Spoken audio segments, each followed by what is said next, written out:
வணக்கம் நண்பர்களே, இன்றைக்கு 2வது நாள் பிரம்ம முகூர்த்த பூஜை நாம் செய்யணுன்றதுக்காக பார்த்திங்கன்னா ஒரு 3 மணிக்கே நாம் எழுந்துட்டோம். அடுத்து நாம் சாமி சாமிக்கெலாம் பார்த்திங்கன்னா பூலாம் வச்சு ரெடி பண்ணிடலாம். அடுத்து அறிவுக்கால் பாருங்கள். அறிவுக்கால் பார்த்திங்கன்னா ரொம்ப ரொம்ப முக்கியமான அதாவது நம்ம குலதெய்வம் நம்ம அறிவுக்காலில் தான் இருக்காங்க இல்லைங்களா. அதனால் அறிவுக்காலுக்கு நாம் என்ன பண்ணணும்னா, இந்த மாதிரி மஞ்சள் பூசி குங்குமம் வச்சு பூலாம் வச்சு அவங்கள அதாவது பூஜை பண்ணணும். அடுத்து பாருங்கள், இப்போ நாம் பிரம்ம முகூர்த்த விளக்கு ஏற்றுவதற்கான அந்த விளக்குலாம் பூலாம் வச்சு தயார் பண்ணியாச்சு. இப்போ பாருங்கள், பிரம்ம முகூர்த்த விளக்கு தீபம் நாம் ஏற்றிட்டோம். நான் சாமந்தி பூ தான் வச்சு அலங்காரம் பண்ணியிருக்கேன். அதாவது மல்லிப்பூ இருக்குது, நாம் கட்டி இன்றைக்கி சனிக்கிழமை வேறு நம்ம பெருமாளுக்கு படைப்போம் இல்லைங்களா.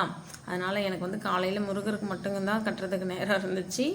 அதனால் சாமந்தி பூ வச்சு அழகாக ரெடி பண்ணியாச்சு. இந்த விநாயகர் ரொம்ப கொஞ்சம் ஹைட்டில் இருக்கார், அதனால் அவர் எனக்கு எட்டலை, அவருக்கு பூ வைக்க முடியலை. இப்போ விளக்கு ஏற்றி இந்த பிரம்ம முகூர்த்த பூஜை தீபம் ஏற்றி நாம் நமக்கு தேவையான நமக்கு என்னென்னலாம் நடக்கணும் அப்படின்னு நினைக்கிறோமோ அதை நாம் மனதார இந்த நேரத்தில் அதாவது சாமிக்கிட்ட இந்த நேரத்தில் பார்த்திங்கன்னா நம்ம முன்னோர்கள் 30 முக்கோடி தேவர்கள் எல்லாருமே வருவாங்க. அவங்கக்கிட்ட நம்ம மனதார வேண்டிக்கணும் அப்படின்னா கண்டிப்பாக இந்த 48வது நாளுக்குள்ளார இது எல்லாமே நிறைவேறும்.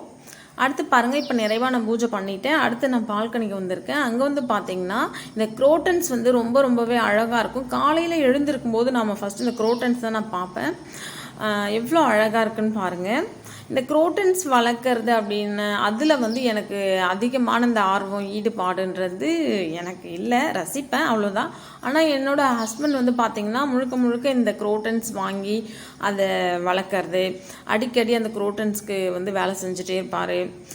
விதவிதமான இந்த குரோட்டன்ஸ் எல்லாமே வாங்கிட்டு வந்து இந்த மாதிரி அழகாக டெக்கரேட் பண்ணி மணி பிளான்ட் பாருங்கள் அழகாக ரெடி பண்ணி வச்சுருக்காரு. எனக்கு எதில் ஈடுபாடு அதிகம் அப்படின்னு பார்த்திங்கன்னா, எனக்கு இந்த காய்கறி கத்தரி வெண்டை அந்த மாதிரி காய்கறி செடிகள் வளர்க்குறது பிடிக்கும். அதுக்கு அடுத்து இந்த மல்லிப்பூ, ஜாதி மல்லி, குண்டு மல்லி, இந்த மாதிரி பூக்கள், ரோஸ் இதெல்லாம் வளர்க்குறதுலாம் எனக்கு ரொம்பவே விருப்பம். அதனால் நான் அதை தான் வளர்த்துட்டு இருப்பேன். ஆனால் அந்த ஜாதி மல்லி பார்த்திங்கன்னா அவ்வளோ சீக்கிரத்தில் வளர்க்க முடியலை. குண்டு மல்லிலாம் நல்லா தான் தோட்டத்தில் வளருது. அதே மாதிரி கத்தரி வளருது, நெல்லிக்காய் மரம் இந்த மாதிரி நிறைய வளருது. ஆனால் ஜாதி மல்லி மட்டும் ஏனோ தெரியல அவ்வளோ சீக்கிரத்தில் அதை வளர்க்குறதுன்றது பெரிய பாடாக தான் இருக்குது. இங்கே பாருங்கள், இந்த குரோட்டன்ஸ் எவ்வளோ அழகாக இருக்குது. இது 30 ரூபீஸ் தான், எவ்வளோ அழகாக இருக்குது. இதெல்லாமே என்னோடய ஹஸ்பண்ட் தான் வாங்கிட்டு வச்சுருக்காரு. ஏன்னா நான் பார்த்து ரசிப்பேன், பட்டு அதை வாங்கிட்டு வைக்கணுன்ற அந்த ஒரு ஆர்வம் என்கிட்ட இல்லை. எவ்வளோ அழகாக இருக்குல்ல. நானும் இப்போ பார்க்கும்போது அதே வெரைட்டி தான் இதுவும், ஆனால் கலர் மட்டும் பாருங்கள் வேறு டிஃப்ரெண்ட்டாக இருக்குது. மணி பிளான்ட்டு, இது ஸ்னேக் பிளான்ட்டு ரொம்பவே அழகாக இருக்குது. இதெல்லாம் இந்த காலை நேரங்களில் நாம் பார்க்கும்போது நம்ம மனதுக்கு அவ்வளோ ஒரு புத்துணர்ச்சியாகவும் ரொம்ப மனதுக்கு நிறைவாக இருக்குது. நீங்களும் இந்த மாதிரி காலையில் எழுந்து உங்களுக்கு என்னென்ன விஷயங்கள் பிடிக்கும் அப்படின்றத கமெண்ட்டில் சொல்லுங்கள். ஓகே ஃப்ரெண்ட்ஸ், இன்றைக்கி 2வது நாள் பிரம்ம முகூர்த்த பூஜை நிறைவு பண்ணிட்டோம். அடுத்து 3வது நாள் பார்க்கலாம்.